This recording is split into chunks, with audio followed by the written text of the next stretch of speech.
Message de Jésus à Mère, Marie et Laïcha. Bonjour frères et sœurs et famille YouTube, j'espère que vous êtes bénis.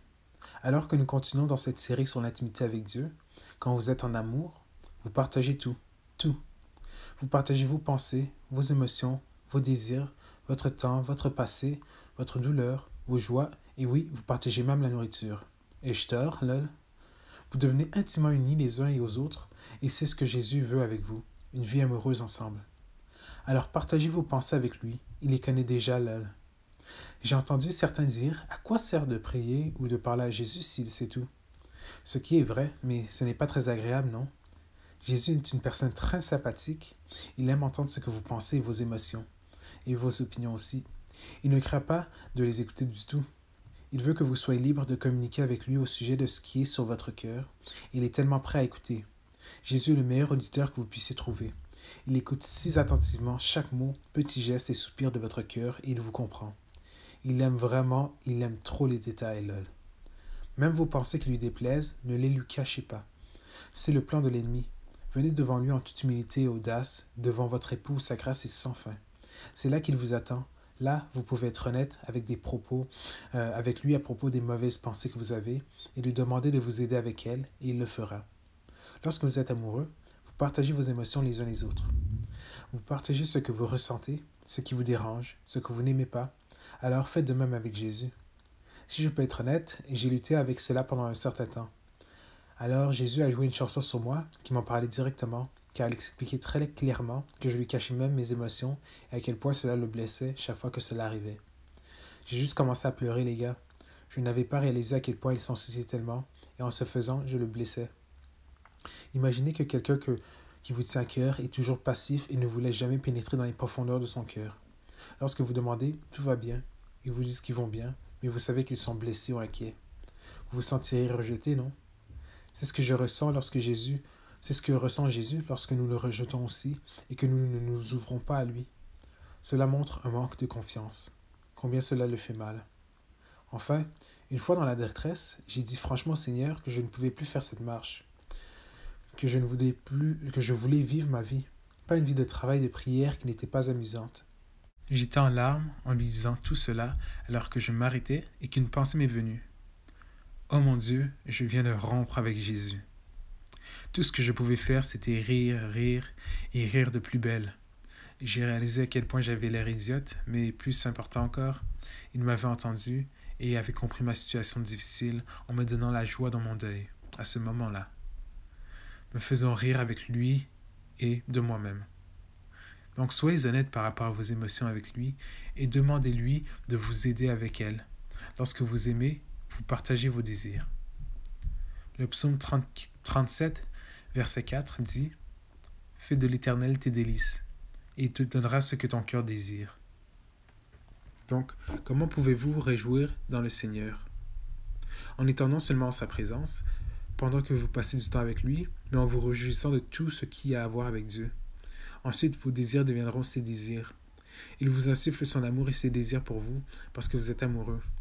Vous avez alors commencé à désirer ce qu'il veut, parfois même sans savoir.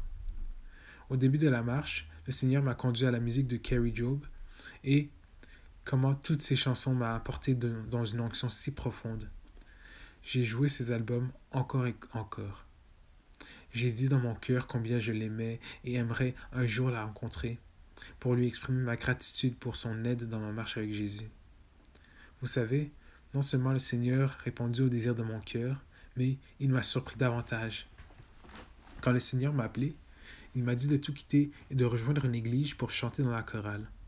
Ensuite, il m'a conduit à quitter mon ancienne église et à rejoindre l'église Gateway, sans avoir aucune idée que son père y était pasteur. Alors, quand j'ai été accepté dans la chorale, j'ai découvert que c'était elle qui l'avait commencé. Pas seulement ça, nous avons pu la rencontrer et chanter avec elle pour un album d'église. J'ai été sidéré de chanter avec Carrie Job. Waouh, merci Seigneur. Puis une autre fois, à mon 30e anniversaire, j'ai demandé à Jésus d'aller faire du shopping avec moi pour une tenue d'anniversaire. J'ai trouvé un costume de pantalon blanc que je ne pouvais pas obtenir pour le moment.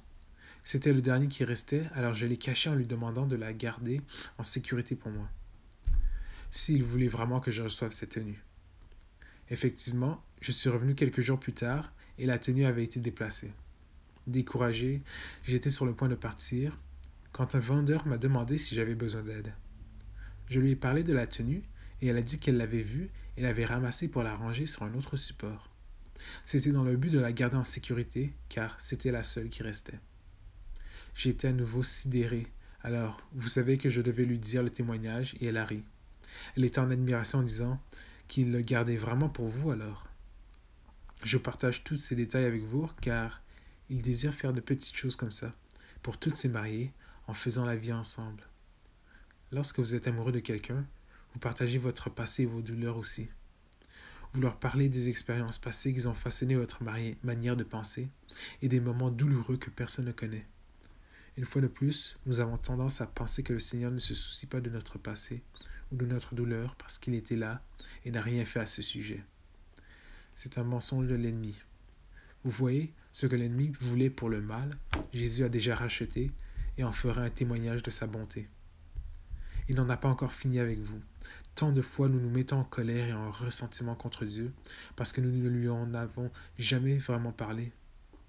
Alors, parlez-lui de votre passé, de vos faiblesses qui vous font continuer à trébucher. N'ayez pas honte.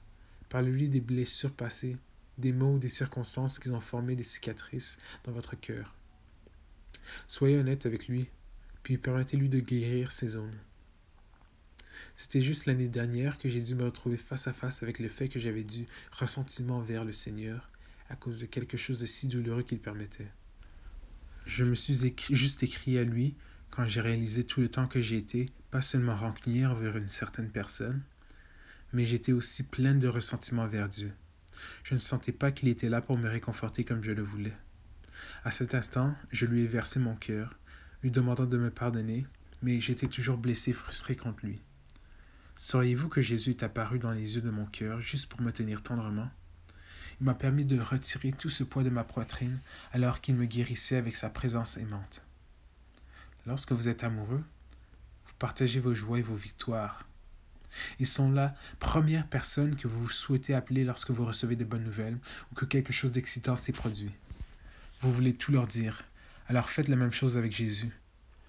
Il adore entendre vos joies en détail, les gars, lol. Comme il l'a déjà dit à Mère Claire, son « Je ne suis pas un dieu mannequin » m'a fait rire. Puisque lorsque nous venons à lui, nous avons tendance à venir devant le Seigneur comme s'il ne pouvait pas nous entendre, n'avait rien à dire et ne se soucie pas du tout de nous. Lol, tu as été créé non seulement pour lui apporter de la joie, mais quand il te voit plein de joie, cela lui apporte beaucoup de plaisir, surtout quand tu veux lui en parler. Lorsque vous êtes amoureux de quelqu'un, vous partagez votre nourriture, n'est-ce pas? Eh bien, la plupart d'entre nous le faisons de toute façon.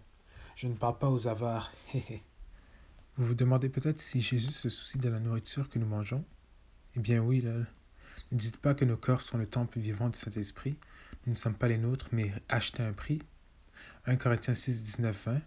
Ne savez-vous pas que votre corps est le temple du Saint-Esprit qui est en vous, que vous avez reçu de Dieu, et que vous ne vous appartenez point à vous-même, car vous avez été racheté à un grand prix? Glorifiez donc Dieu dans votre corps et dans votre esprit, qui appartiennent à Dieu. Par conséquent, honorez Dieu avec vos corps. Nous devrons donc aussi être conscients de ce que nous mangeons, car nous ne faisons plus qu'un avec lui, nous, notre époux bien-aimé. La gourmandise est une offense devant le Seigneur, et nous avons un nouveau terme pour la gourmandise dans notre génération. Nous l'appelons #foodie. Donc, vous mangez tout ce qui semble agréable à l'œil, mais puis-je vous dire que s'abstenir de manger, le jeûne, est en fait une façon utile pour cultiver et entretenir une relation intime avec le Seigneur. Lorsque nous crucifions notre chair de cette manière, cela permet à notre esprit de se lever et de reprendre le dessus à la place. Cela nous permet de désirer et de manger la nourriture spirituelle qui nous satisfait vraiment et nous soutient. Par exemple, je me souviens de m'être réveillé une fois au milieu de la nuit et je savais que c'était le Saint-Esprit qui me réveillait parce que Jésus voulait passer du temps avec moi. Alors je me suis levé et je suis allé à la cuisine. Je n'aurais pas dû le faire parce que quand j'ai ouvert le frigo, il y avait un macaroni au fromage frais qui venait d'être cuisiné par ma sœur. J'ai décidé, oh Seigneur, juste quelques minutes, laisse-moi prendre une bouchée avant de passer du temps avec toi. Les gars, cette bouchée a duré le temps d'un dîner tardif d'1 heure. Quand je suis revenu passer du temps avec Jésus, je l'ai vu dans les yeux de mon cœur à une table de pique-nique qu'il avait préparée pour nous et il pleurait. J'avais le cœur brisé et confus quand il m'a dit qu'il avait préparé de la nourriture pour nous. Un repas qui m'aurait satisfait, en plus du fait que je l'avais aussi fait attendre pour un repas. J'ai fait attendre le roi des rois et le seigneur des seigneurs pour un simple bol de macaroni. Cela m'a rappelé Ésaü qui a donné son droit d'aînesse pour un bol de ragoût. Certains pourraient dire que ce n'est pas si grave, mais pour Jésus, ce l'était les gars. Dans les Écritures, en Romains 9, 13, il a dit « Jacob j'ai aimé, mais Ésaü j'ai détesté ». C'est une parole forte venant de Dieu, parce que le Dieu d'Ésaü était son ventre.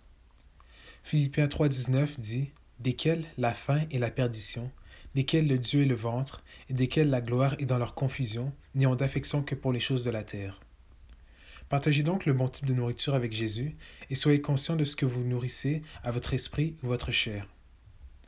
Jésus, mon bien-aimé, as-tu quelque chose à ajouter? Jésus a commencé. Mes bien-aimés, ces choses sont bien sur la bonne marque. Ma chère, j'aime la façon dont tu partages tes expériences. C'est ce que je désire, que mes maris expérimentent la vie avec moi. C'est par expérience que tu grandis en intimité avec moi. La lecture de ma parole seule, ce qui est merveilleux, finira par devenir plate pour vous, mes chers, et peut faire gonfler la fierté si vous ne me rencontrez pas dans le lieu secret. Souvenez-vous que c'étaient les pharisiens qui connaissaient si bien les Écritures, qu'ils étaient des étudiants de la parole, mais pas des étudiants selon mon propre cœur. C'est ce que j'élève en ces derniers jours, mes élèves, mes épouses selon mon cœur, ceux qui me connaissent. Alors, je t'appelle à partager mon amour, ma douleur, mes pensées et mes désirs pour toi très cher. J'aime aussi partager des choses. Je ne suis pas seulement un grand auditeur, mais je suis aussi un grand ami et un conseiller si vous me recevez. Je désire vous donner des suggestions, une direction et un conseil avisé sur ce que vous vivez en ce moment. Si vous vouliez simplement venir devant moi, j'aimerais partager mon cœur avec vous, mes pensées avec vous et partager mes chagrins aussi avec vous. C'est là où je suis le plus seul, car peu de mes épouses veulent partager ma souffrance, mais préfèrent partager mes joies et ma gloire. Cependant, n'ai-je pas dit de souffrir pour moi? Cependant, n'ai-je pas dit que souffrir avec moi, c'est partager ma gloire, mes bien-aimés? En passant ici, il fait référence à 1 Pierre 4, 13. Mais réjouissez-vous dans la mesure où vous prenez part aux souffrances du Christ, afin que lorsque sa gloire sera révélée, vous puissiez également être heureux avec une joie extrême. Lorsque vous vous initiez à moi complètement et de tout cœur, nous ne faisons qu'un. Je désire et je cherche un cœur que je puisse confier mes secrets les plus profonds. Un cœur et une maison où je peux reposer ma tête fatiguée du rejet, des moqueries et des douleurs de ce monde que je vois, entends et ressens. J'aime trouver un cœur qui puisse me réconforter et me consoler dans mes nuits sombres, alors que j'attends que les âmes perdues répondent à mon amour, ou me consolent les âmes qui ont rejeté ma grâce et ma miséricorde maintes et maintes fois. J'ai hâte de partager ma vie avec vous. Cela implique la couronne du mépris et du rejet. Cela entraîne la joie de ma mère. Cela implique la croix que je dois encore porter, et cela entraîne de nombreuses fois les blessures que je souffre sur la croix pour l'indifférence de l'humanité. J'ai envie de partager ces choses avec vous. Pourras-tu te rendre disponible pour m'entendre et être avec moi? Ne faire qu'un avec moi? Pour essuyer le crachat de mon visage, pour attraper mes larmes au milieu de la nuit, pour réconforter mon cœur endolori et te réjouir avec moi quand une autre mariée rentre à la maison? J'ai hâte de partager avec vous toutes ces choses. J'ai hâte de solliciter votre conseil et votre suggestion, tout comme je l'ai fait avec Abraham. Quand j'ai voulu, j'en ai fait un point d'apporter la destruction à tout Sodome et Gomorrhe. J'ai consulté mon ami Abraham, et à cause de son amour pour moi, son neveu a été sauvé. Ici, c'est une référence au livre de la Genèse 18, verset 17. Le Seigneur a dit, « Dois-je cacher à Abraham ce que je vais faire? » Plusieurs fois, j'ai cédé, maintes et maintes fois, parce que j'ai trouvé un ami qui se tiendra dans la brèche pour les autres dans la prière et le jeûne, aussi pour que la miséricorde soit versée. D'intercéder, de se tenir avec tout espoir et de venir devant moi pour recevoir la miséricorde comme le fit Esther. Je suis roi, mais je suis aussi votre époux, et mon sceptre vous est maintenant étendu. Venez hardiment devant le trône de la grâce pour obtenir miséricorde, pour vous-même et pour les autres. J'ai envie qu'on partage notre vie ensemble. Ceci est la fin du message de Jésus à Mère Marie et Laïcha.